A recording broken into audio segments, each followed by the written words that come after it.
Welcome to UGA Sports. My name is Radi Nabulsi, joined by Jed May. Very interesting press conference for Kirby Smart today. First thing he did when he walked in was curse and then walked back out again. That's a sign of things to come. It was a sign of things to come. He went on and on about, his first question was, what have you seen the first week? And he was not happy. No, yeah, and he said we're a long way from good. He said guys aren't taking coaching well, guys aren't in shape, which the not in shape thing makes sense because it's still, this was the fourth practice of spring, I guess. But this didn't seem like normal, we suck and have a long ways to go. This seemed like he was genuinely frustrated with what he's seen so far, and I think he mentioned several times guys not accepting coaching, guys throwing their hands up when they're being coached hard, and I think that's something that, combine that with this being a very young team that needs a lot of leaders to step up, and I think there's reason to be frustrated because he lost a lot of that leadership, and he's trying to figure out where it's going to come from, and it doesn't sound like it's going super well so far, but the good news is there's still a long way to go in spring. A lot of people say, well, it's his normal poo-pooing of his team. It's his normal sandbagging. He always says we suck, and then we're going to lose. They're telling us we're going to lose 5 games, and then they come out and win a championship. No, this is different. Kirby walked in while everybody was getting ready to start recording. He's like, if y'all don't have questions, I can leave. I got stuff to do. So I'm not saying he wasn't short with us, but you could tell that he is focused. He is not happy with where the team is right now. And he mentioned that, like you said, he said some of these guys seem offended. He used the term offended multiple times. They're offended by being coached. And he said if they want to be that way, they'll be replaced. I'll find other guys who want to play. And that kind of goes back to what he said last week. I'm looking for that fire. I'm looking for those guys who want to play football. And he's not seeing it. So. Well, and again, I think when you have so many early enrollee freshmen, like this stuff is normal for them because you're being 35% of his team. Yeah, you're being de-recruited and you got to go from told you're the best to now you're a freshman and you suck. But I think a lot of this stuff is beyond freshmen. I think this is guys who are, were freshmen last year and getting their opportunities, or guys who are stepping into a bigger role after being here a couple years on campus. And again, I think, when you're Kirby Smart and last year ends and you're thinking, okay, this guy's ready to step up or this guy's ready to step up. And if you're not seeing it early, like he knows you've got, 12 practices left or whatever in spring, and then it's into summer, and then like fall's going to be here before you know it. Yeah. And I think he knows this needs to go they're behind at a more schedule. Rapid pace. Yeah, they're behind schedule. He knows it because he knows how little time they have. We think about you got 9 months to get ready. That's not the way he sees it. He knows, and plus he's got to replace so many guys. Got to replace 4 starters on your offensive line. Basically, build a whole new line, a whole new defensive line. Who are your edge guys? No idea. Who's your other safety? No idea. Who's your quarterback? No idea. Hey, that'll be an idea. Who the hell's going to catch the ball? One interesting thing that popped up, we asked Dalen Everett about some of the wide receivers. No, sorry, KJ Bolden. We asked him. I said, hey, what about Zachariah Branch? Former 5-star guy, freshman All-American at USC.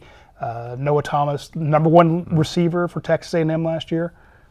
So they were monsters. I said they were monsters. I'm trying to think if he said monsters or beasts, or I'm trying to think of the word he used, but yeah. Monsters. And I think it was Noah Thomas where it's like, he reminds me of Colby Young, which when we saw Noah Thomas added, you look at his dimensions, he's 6'5", he's 200. I think he's listed at 205. He's bigger than 205. He's bigger than 205. From what we saw the other day. So that's kind of what we thought when we saw him. And he also, somebody asked KJ, have you seen more of an improvement in as far as drops goes? And he's like, yeah, I have. Now, granted, he's not going to say they're dropping all over the place, but, it's encouraging to hear. He's not a liar. KJ is a good kid. He's not a liar. So, again, it's just there's a lot of stuff to be that Kirby Smart is clearly frustrated with, but there's if you look hard enough, there are some good things happening too. Speaking of which, KJ said, "Hey, I go up against Zachariah Branch every day." So he's the slot guy. Sometimes safety covers him. Sometimes KJ's playing a different spot. They go up against each other every day, and his eyes lit up. So I'm like, and again, I'm not trying to read too much into it, but when you ask him, and he's like, that guy, he gives me hell. Okay, that's good. Like you said, when you look you find some good spots. I thought it was very interesting that Oscar Delp came out and said, last year there were times I had 1 foot out the door. We were reading. He said I was reading too much of what people were saying online. Monroe Freeling asked him, I said, look, you have 4 offensive linemen being drafted. I asked multiple players this. Why the hell could you not run the ball? Why was the offense having issues when you have 4 guys who are going to be drafted? Any other coach in this country would give his right arm to have 4 offensive linemen drafted. Should have been the strength of the team. And he actually said, we thought we were there. We were a little senior heavy. We thought we were there. But they weren't. I get the feeling, like, especially some of the offensive guys, that there was a feeling of when the season ended, everybody kind of looked around and was like, how did we get here? Like, and again, you obviously lose your quarterback and that factors into it, but it's not like Georgia was clicking on all cylinders all year anyway. No, and especially in the first halves. Yeah, so I feel like after that Sugar Bowl and in the weeks after, there was kind of a looking around of how did we lose 3 games? How did we struggle so much? And Oscar Delp, and I think it was Monroe Freeling too, said, yeah, there's this team with a chip on its shoulder. A lot of Lucky as well. A lot of the guys who are stepping into these bigger roles haven't won a national championship, or definitely haven't won both. Didn't win 2, and those guys want to prove. That's what we heard from Carson Beck when he took over. I want to win one for me. I want to be a part of it. And I think now when you talk about Monroe Freeling or Lawson Lucky or even Oscar Delp, those guys want to be an integral part of a championship team, and I think that's something that is driving a lot of these guys right now. It sounds like. Also, we talk about how young it was. Kirby Smart, I was told this. He told the story. I wasn't going to tell it because it wasn't ours to tell. But when all those recruits were in town that first day, he basically told his team, come up here to the front if you've been with me for 3 spring practices. In other words, you've been here 3. This will be your 4th spring practice. Kirby didn't say how many went up there, but I was told it was 7. Yeah, I mean, that is thin. It would be class of 22. Let's see. Yeah, class of 22 early enrollees. Yeah. So Delp maybe, Ernest Green maybe. I don't remember if he early enrolled. Like, yeah, it's slim. And because you think of at that time last year, Truss had been here forever. Tate Ratledge had been here forever. Dylan Fairchild had been here a long time at that point. So many of those guys had Stackhouse, Stackhouse, Brinson, Smile Mondon, so many. Dan Jackson had been here since Rick was here. So many of those guys, and now Julian Rochester. Yeah, you lose them all, and you lose them all at the same time. I think something Kirby said last week was we've kind of been preparing for this, and I think they've been able to see when you look at, I'm sure there's a master spreadsheet or whatever of how much eligibility guys have left, and you look at it and you can kind of see this mass exodus of all these guys who have played, coming between COVID years and injuries and red shirts and whatever. All those guys left at the same time. There's a leadership void. Obviously, there's talent to replace, but I think there's experience and leadership you've got to replace, and that gets back to what we were saying earlier. Kirby Smart's got to figure out who's going to do that, and I think that's, like you said, they're maybe a little behind schedule in that department. He said there's a lot of snaps that they have to replace, a lot of reps they have to, and you could just see the frustration on them. And again, talking about guys who, I asked Kirby when he said they're offended by being being coached hard. I asked, has it changed? Because to me, let's say you're working for me and I'm paying you $300,000. Not true. Not true. At all. You'd be lucky at 30. Yeah. But dollars a year. And then someone came to you and said, or somebody else on our staff said, hey, Jed, I liked your story, but this part needs to be worked. You'd be like, dude, I'm getting paid. Yeah. I get paid. I get paid a lot. I don't have to listen to you. Although that person's coming to you for your best interest. But you almost feel like you've made it. Whereas, and I am all for players being paid.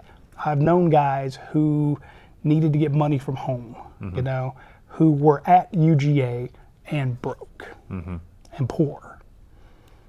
And there's a hunger there to make it. But you got to think some of that hunger is sated when you're already getting paid a lot of money. And so I asked Kirby, is it part of the NIL? And he dismissed it. He said, there's always been guys who wanted to play the game for love of the game. The guys in the NFL, they get paid a lot more, but they want to be coached. So I know NIL does play a part of it. Right. But yeah, well, I mean, it can. I mean, you think of a guy, again, a 5-star freshman coming in here, and you're getting paid. 2, you've been told for months or years in your recruitment that we need you here. You can play right away. you're great, and then you You're get the here, best, and, best and, we've ever had. And listen, like if you're a 5-star freshman, you expect it to stay that way, then you're a moron. that's on you. You're a 5-star moron. It's a switch. You get out there, and even workouts. I don't know how much Kirby Smart is, locked in watching these guys lift weights every day. When you're on the practice field, and like you hear this when you talk to recruits, he sees everything. So you're getting screamed at in front of all your teammates, all the recruits that are there, all the donors and whatever, then yeah, it makes sense how it could wear on some guys mentally, and you got to be able to take it. And if you can't, then like he said earlier, you will be replaced. I think Kirby Smart is. You listen to some of the stuff he said last year too, and I think he's starting to get to the point where he's just like I don't want to say fed up with how kids are, but he's like, you know what, I want to get my guys here. And the rest of y'all can beat it if you don't like it. Like if you don't like it, you don't have to be here. Kirby comes from an era, I'm gonna call it the Saban era. You had a team that was loaded 1 to 85, Yep. more so than anybody else you faced. Mm-hmm. You know that your 1 to 44, you're too deep, was better. Your 33 to 44 was better than the 1 to 11 most teams you played. Yep. It only came to a head when you played somebody who was in that neighborhood, and it was and there's only two, 3 games a year like that. LSU, Auburn, Georgia. When he was at Alabama, when he gets here, there's a few teams like that. That's why he went undefeated in the East forever. He just had so much more talent. Talent spread out now. Yep. And he's like, I will win with a Dan Jackson. I will win with a Stetson Bennett. I will win with a guy who gives me supreme effort. The other day he's talking about. There's guys who are really talented, but I need guys who want to play hard. That's what he's looking for, because I think now, I don't want to say it's like back in the day when you had a team that would go deep in the tournament with 5 seniors at Princeton, who were doing backdoor passes and it's all working. But, it's just, I think he's looking for that, because you can't just win on extreme talent. And yeah, you see what the freshman wide receiver at Alabama did, You see guys like that, and you're like, wow, okay, we can just win with sheer talent. It doesn't work, so I think that's what he's looking for. Yeah, you got to get your guys, and I think he's realizing there's a premium on, essentially like baseball, you hear about clubhouse guys in baseball. It's the same thing. You get guys who want to be here, who are a net positive on the locker room. And I think he's gotten to that point where he's like, you know what? We need those guys more than we need a guy who, and I think another thing is, I think this staff has such a good track record of development, especially the guys who have been here a long time, Glenn Schumann, Trey Scott. Kirby Smart's like, we can coach these guys up once they get here. Yeah. We just need the guys who want to be here, who want to play football because they love football. I can win with a KJ Bolden, but if I got a Humphrey, Humphreys who's just not quite getting it done, not going to do it. Any other thoughts about some of the guys? Oh, Jordan Hall. I was saying, yeah, Jordan Hall was so good. We'll probably never get to talk to him again. But he had impressions. He called, who was it? Oh, we called Ron Corson the grand poobah of sports medicine. He was great. And I think, all the fun stuff aside, he talked a lot about, kind of reminded me of Kristen Miller, who he talked about, he's battled injuries so much. He finally got to that point where he was getting back in fall camp. Then he got hurt again. And he admitted, I called my dad and I broke down, because it's such a frustrating thing for a guy who came in with such high expectations. And again, he's such a there's so many charismatic guys on that defensive line. Yeah. For whatever reason, like Joseph Jonah, Johnye is apparently like that. His genetics are better than yours. Yeah, as he'll tell you, apparently his genetics are better than yours. Kristen Miller, Nazir Stackhouse, Warren Brinson, going back to Jordan Davis, like all these guys, just that's a room full of personality for whatever reason. So on that standpoint, he's got the leadership down, but he hadn't played a lot. And I think that's the thing. He's been here for 2 years, but he hadn't played a whole lot of snaps, and that's not all his fault, because he's had a bunch of guys in front of him and he's been hurt. But that's one of the guys you're counting on who is not necessarily proven on the field yet. Kirby Smart. I asked Kirby specifically about Jordan Hall, and he's like, we need him. Need him bad. We need him. Sure. He needs to be an integral part of that. And when you look at all the guys you're replacing, you need him to step up. So, you need Xavier McLeod to have a big year. You need Christian Miller, as you mentioned, and Jordan Hall. And then if Joseph Joignet can, who apparently was telling the other guys in the room that even though he was injured, he's going to heal quickly because his genetics are more superior to anybody else's. And again, watch the Jordan Hall video. It is very good. It's very good. It's fantastic. He was the joy of the afternoon.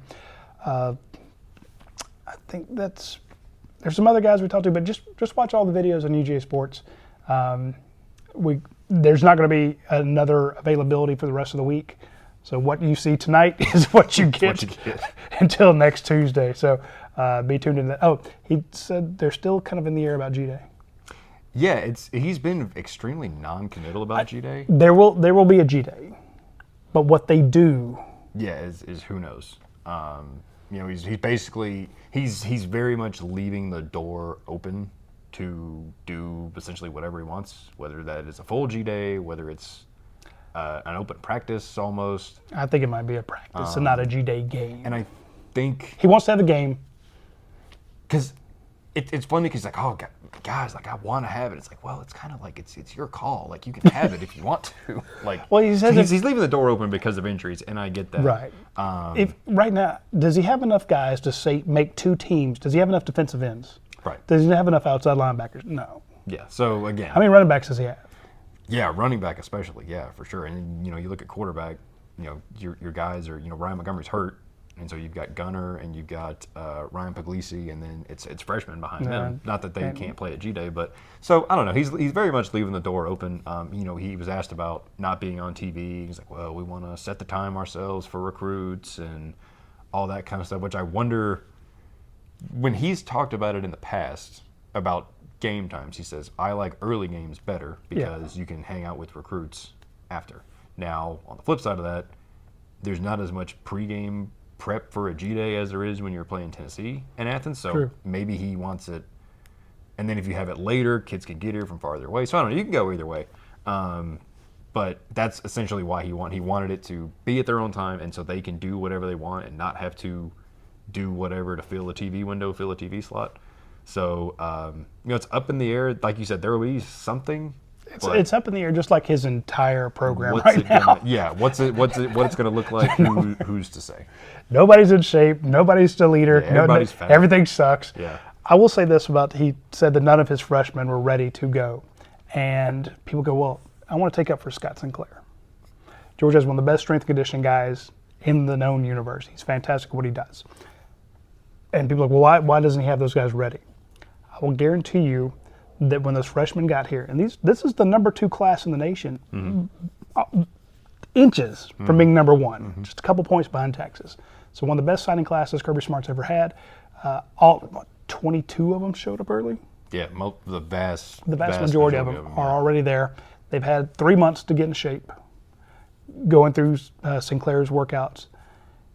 I guarantee you every one of those guys went into the first day of spring practice thinking, I'm in the best shape of my life. And they found out quickly that was not that good ain't enough. good enough. It ain't good enough. Even Oscar Delp's like, I thought I was in shape, and I gotta buckle down and learn to practice, learn to work out harder, I'm like, yeah. And it's funny, there's at one point where every guy, and I go back to Tyrion Ingram Dawkins, who as a freshman, he was like, this ain't for me. Mm-hmm. And every one of those guys has a maturation point where they finally buy in and they do it the way they're supposed to, and all of a sudden the results show on the field.